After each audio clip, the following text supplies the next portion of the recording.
Mrs. Potiphar and the Dungeon.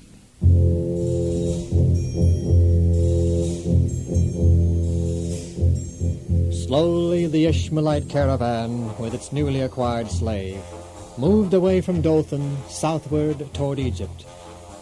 As it passed through the Vale of Hebron, Joseph could see in the distance the hills among which lay his father's tents. Bitterly he wept at the thought of the loving father in his loneliness and affliction.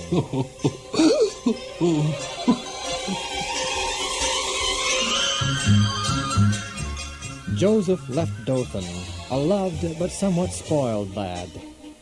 Before nightfall, he had been transformed from a petted child to a man, thoughtful, courageous, and self-possessed. Why did my brothers sell me as a slave? I've never done anything to them. Never. Yet they were angry at me. Why? And Father... Oh, Father, it'll be worse on him than me. He loved me, yet this is partly his fault. He so tenderly cherished me. Too much. I'm not prepared for what may happen to me. I'm not trained to be anything but a spoiled son of an indulgent father. I was favored above my brothers. It's this very thing that angered them, provoked them to sell me as a slave. Get a steak now. How am I going to cope with the difficulties? Bitter, uncared for life of a stranger. Keep going there. And slave. I'm a mere lad, but I must change. I must now take care of myself. I must... Oh, no. No, I must now look to God for care, love, and help. Angels of God have always come to the help of man during hours of need. They will help me in my hour of need. They will instruct, comfort, and protect me. Oh God, oh God of my fathers, God of creation, be with me as I go to Egypt and become a slave. Help me to act under all circumstances as befits a subject of the King of Heaven. For thou art my King, O God. I shall serve thee with an undivided heart. I shall meet the trials of a slave with courage, perform every duty faithfully. I give myself fully to thee, O God. I will look to thee for all strength and help and comfort. Be with me in the land of Egypt, and thy name shall forever be honored and glorified. Thank you, O God.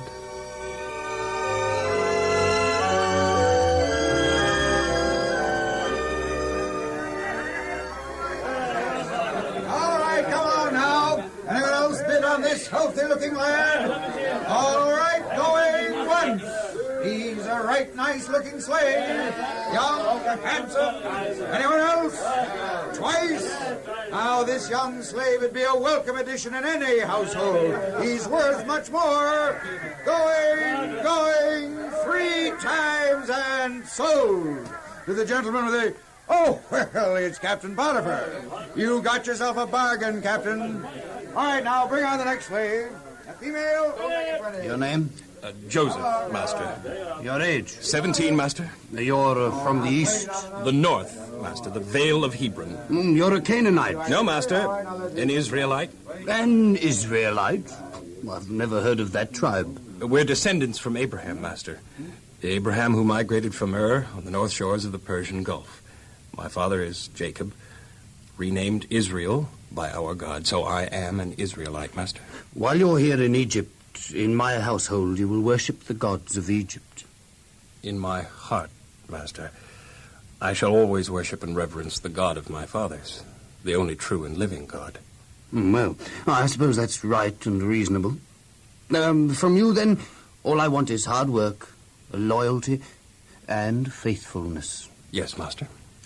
You don't appear to be trained for hard work. My master need but command, and I shall do the very best I can to accomplish that command. Well, if you mean that, you and I are going to get along. I am chief of His Majesty's executioners, captain of the guards. Now you will be my houseboy. Yes, master.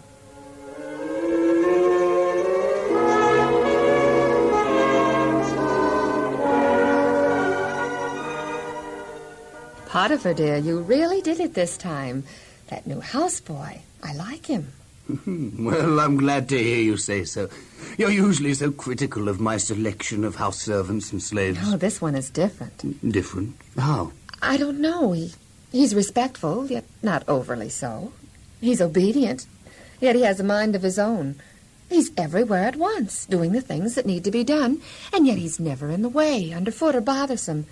And I never have to tell him the same thing twice. Right. Extremely quick to catch on. Why, he's already running the household better than anyone else ever did. Running the household? Oh, he's just a houseboy, not the house steward. Oh, nevertheless, he's running the house completely. Well, don't the other servants and slaves resent him? Resent Joseph?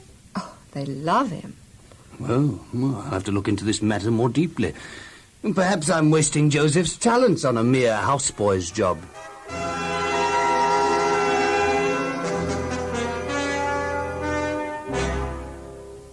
You sent for me, master? Yes, Joseph. Sit down. I understand you're making quite a success of being a houseboy. Yes, master. No, I'm not complaining or condemning you. No, quite the contrary. For the first time in history, my household has been run under the budget. And for the first time in my memory, the servants are all happy and contented. Not a whimper from the lot of them. And I suspect that you're the one responsible for it all. But what's your secret, Joseph? Secret, master? What's the secret of your success? I merely do every job the very best I can, master. Many people try to do that, but they don't succeed like you have. The God of my fathers, master, the God I serve, he has blessed my efforts. Yes, that could be. But why does he bless your efforts and say not mine? I honor, obey, and worship him. He, in return, blesses me. You're loyal to him, and he rewards your faithfulness. Yes, master. Well, Joseph, you've been loyal to me, and I'm going to reward you. You've been houseboy. You are now promoted to house steward. Joseph, I'm amazed at your ability. I need your talents and your God's blessing in the affairs of my business. You're therefore promoted to steward of my entire possessions. Joseph, I've been called to appear before the Minister of Finance to explain a certain diplomatic and financial matter. You will accompany me. Joseph, you're a genius! The Minister of Finance and all his assistants listened with rapt attention to your explanation. And you know, I never fully understood it myself until I heard you explain it.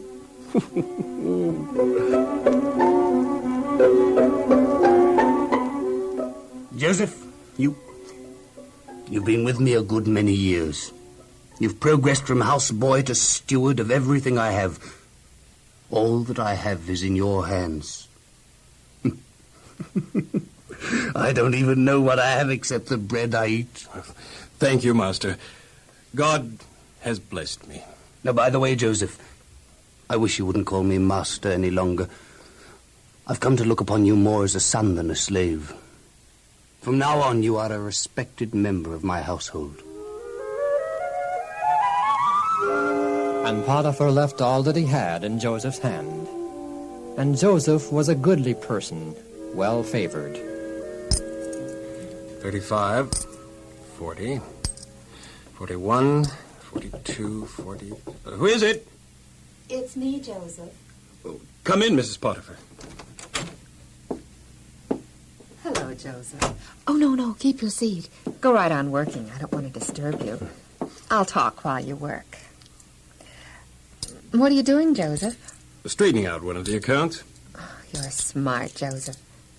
My husband really appreciates the work you've done over the years. You've made him rich, you know. Oh, thank you, ma'am. And so do I appreciate what you've done, Joseph. I've tried to do my best, mistress. You're not one of the slaves any longer, Joseph. You're a One of the family. Well, I'm honored, ma'am. Joseph, can't you let that work go for a while?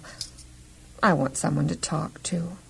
Someone who understands, and you're so understanding. Thank you, ma'am. Pay some attention to me, Joseph. I'm young and beautiful. Don't you think I'm beautiful, Joseph? My mistress is very gracious and charming. Oh, thank you, Joseph. If you don't mind, mistress, I'd better go see if the new horses are properly cared for. Joseph, come back here. Come back. Yes, mistress? Sit down, Joseph.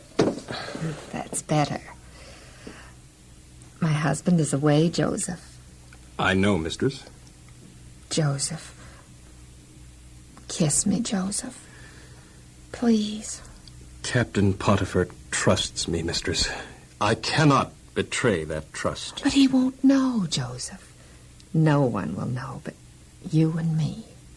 God will, mistress. He has angels who take a record of everything we say and do. No, mistress, I cannot do this sin against God and against your husband. Or a slave. I could have you cast into prison for disobeying me. Yes, mistress. I could even have your head chopped off. I know, mistress. On the other hand, I could grant you favors and rewards if you'll do as I wish you to. I must be true to the trust placed in me. Please, Joseph. I'm so terribly lonesome. I can't, mistress. Refuse me, will you? Well, I'll show you it doesn't pay to cross the wife of Captain Potiphar. I'd better go. You can't escape me. I'd better go and see about those horses. I've got your coat, Joseph. That little upstart. Who does he think he is, anyway? Well, I have him right where I want him. I have his coat. Oh, he's in for plenty of trouble. Help! Help! Cross me, Willie. Help! Help! I've been attacked! Guard! Help me! Help me, someone! Mistress? What's the matter, mistress? Are you hurt? Oh, quick, guard, quick, catch him, catch him. Catch you, mistress? He attacked me. Don't let him get away. He attacked me. Calm down, mistress, and tell me who did this to He you. sneaked up behind me and grabbed me. Who did, mistress? I turned around and I saw him. Oh, it was Joseph. Joseph? He's insane. Don't let him escape. Oh, it was awful. Oh, catch him, guard. Catch Joseph, him. mistress, I can't imagine Joseph doing such a Oh, but he thing. did. I saw him. I grabbed him, but he got away. I kept hold of his coat, though. See? Here it is. I still have it. That is Joseph's coat, all right. You see, the coat ripped when Joseph pulled away from me. Well, don't just stand there. Do something. Catch him before he escapes and attacks some other poor, helpless woman. Yes, mistress. Guard, come back here. Yes, mistress. On second thought, perhaps it would be better if we didn't do anything about it until my husband returns. Let him handle Joseph. A wise decision, mistress. And it came to pass, when Potiphar heard the words of his wife, which she spake unto him concerning Joseph, that his wrath was kindled. Oh, Captain Potiphar, sir, I didn't know you were home. I just got here. Oh, glad to see you, sir. Have a good trip. Get up, Joseph, to your feet. Yes, sir. What's this I hear about you? I don't know, sir. Betrayed my trust, didn't you? No, sir. Now take my wife, will you? How dare you? I take you into my home, a poor, helpless slave, and make you famous. And what do? As soon as my back's turned, you attack my wife. I am innocent, sir, of any wrongdoing. Innocent? My wife said that you... You calling my wife a liar? No, sir. Then you're guilty. I am innocent, sir. What is this in my hand, Joseph? My coat, sir. And you know where I got it? Yes, sir. My mistress gave it to you. And where did she get it? From me, sir. And just how did she get it from you? She took it off my back, sir. Exactly. And you say you're not guilty? Oh, I should kill you. I should kill you, Joseph. Perhaps I will later. Right now, though, I'll put you where you'll never attack another poor, helpless woman. Guard! Yes, sir? Come in here and take this man to the prison dungeon. Yes, sir. And tell the keeper of the prison that I'll be there shortly and give him complete instructions. Throw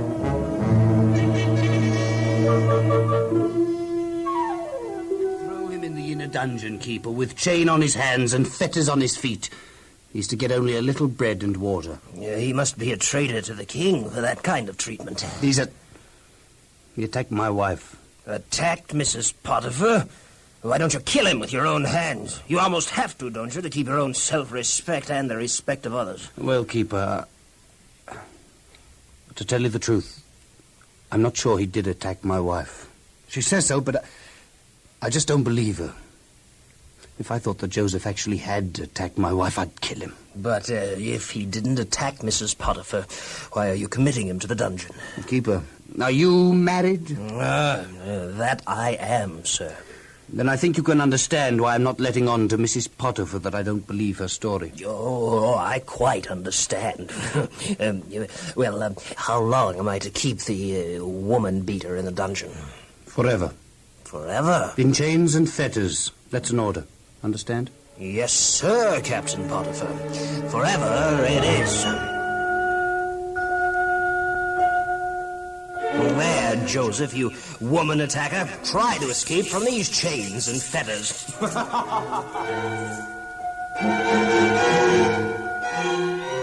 There you are, Joseph. Half a slice of stale bread and a little water. Fit food for a woman attacker.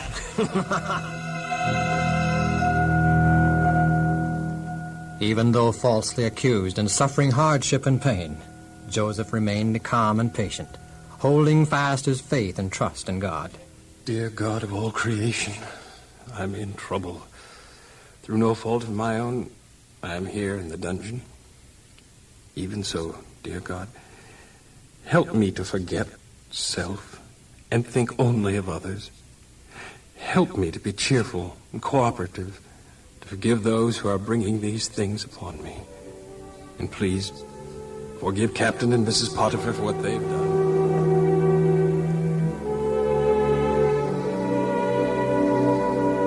And remember too, dear God, my father and brothers back in Canaan. Keep me always faithful to thee. Thank you, O God. What's going on here, woman beater? Whom are you talking to? Oh, I was talking to God, sir. Praying. Do you think any god can hear you and get you out of here? Such nonsense is for fools. The God of heaven can and does hear me, Keeper. Then why doesn't he get you out of this dungeon? He will, if he wants me out. Captain Potiphar wants you in. His word is law around here. Captain Potiphar is a good man. Oh, coming from you, that's a laugh. Captain Potiphar was always very kind to me. Kind to you? Evidently, you don't realize that he had you put in here even though he doesn't believe you attacked his wife. Certainly I realize it. You do? The captain would have had me beheaded on the spot had he really believed I attacked his wife. You, know all that, and yet you say he was kind to you. I came to Egypt as a slave. Yet after serving him for a time, he treated me as a son. You're the most unusual prisoner I've ever seen. You never complain. You're always cheerful here in this vile, smelly dungeon. I don't understand it. Well, I found out, Keeper, that as I keep cheerful, my troubles seem to melt away and disappear. Yeah. I get it. I get it. You're trying to win my sympathy. It won't work, Joseph. The captain's orders were to keep you right here, locked in chains and fetters, and that's just what I'm going to do. So your winning ways and smiles won't work with me.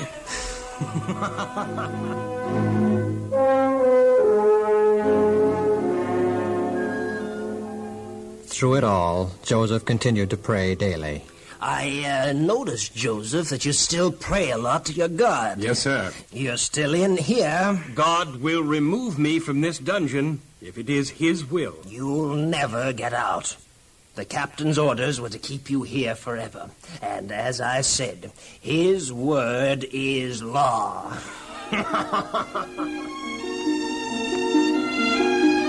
Good morning, Joseph. Good morning, Keeper. I see you're still here. Is your God falling down on the job of getting you out?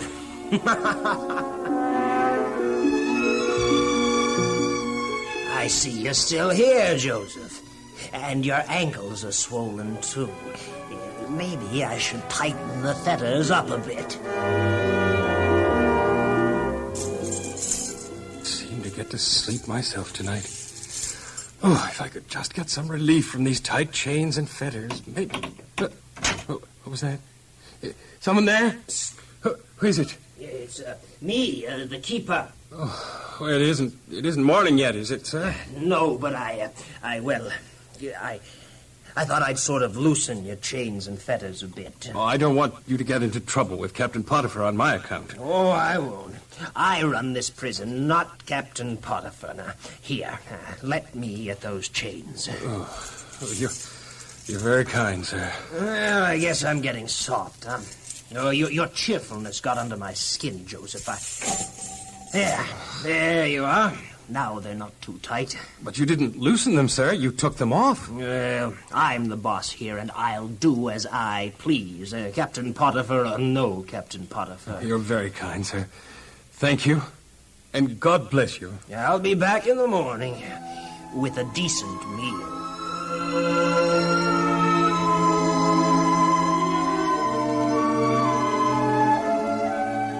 Good morning, Joseph. Good morning, sir. Here's your breakfast. Thank you, Keeper. Oh, surely smells good. Looks good, too. And how are the ankles this morning? Well, they feel much better, thanks to you. Good. You feel like chatting for a while? Well, yes, sir, I surely do. Well, I want to talk about a new prisoner up in cell 6. I'd like your opinion as to the proper way to get him. Say, Joseph, there's a prisoner in cell 18 that's to be hung. I wonder if you'd see if you can comfort him. By the way, Joseph, I'm going to be gone for several hours. Will you sort of keep an eye on things? Joseph, I want you to take charge of all the prisoners in Hangman's Row. You seem to be able to do more with them than I can. Come on, Joseph. You're leaving this dungeon never again to return. But the king has pardoned me? No, Joseph. I'm going to make you my assistant. You will help me in caring for the prisoners' needs. Come on. You'll stay in a room right off the prison office.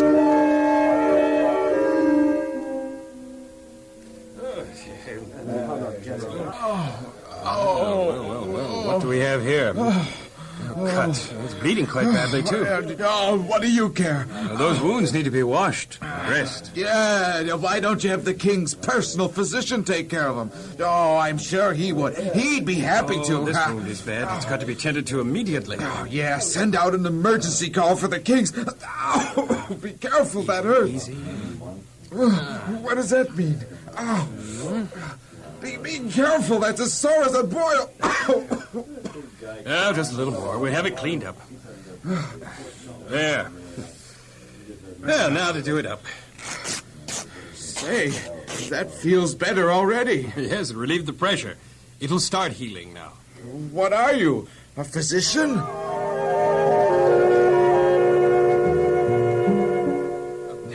May I talk to you for a few minutes? Huh? Yeah, if you make it short and snappy. I got an appointment with the king's prime minister in 3 minutes. I hear you're going to try to break out of here. Yeah? Who's been squealing? No one. I just happen to know.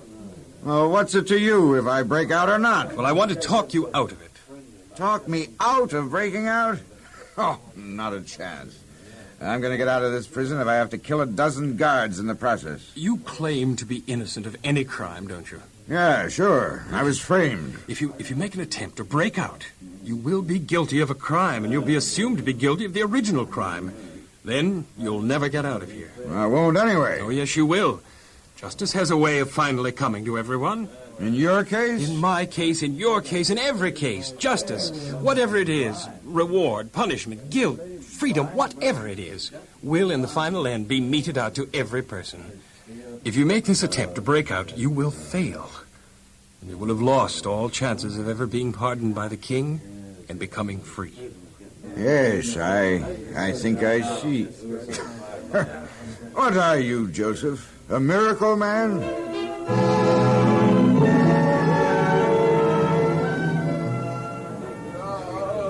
Joseph, step forward. Yes, guard. The keeper wishes to see you.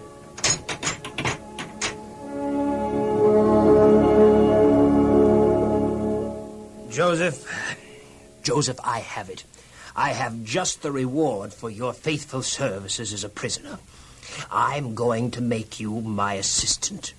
You will have charge of the prisoners, complete charge. Now, not officially, of course. The king wouldn't permit that.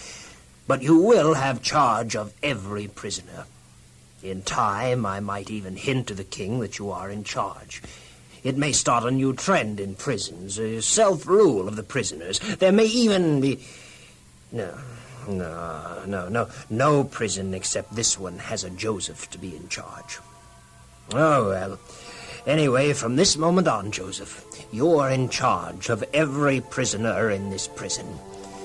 So be it.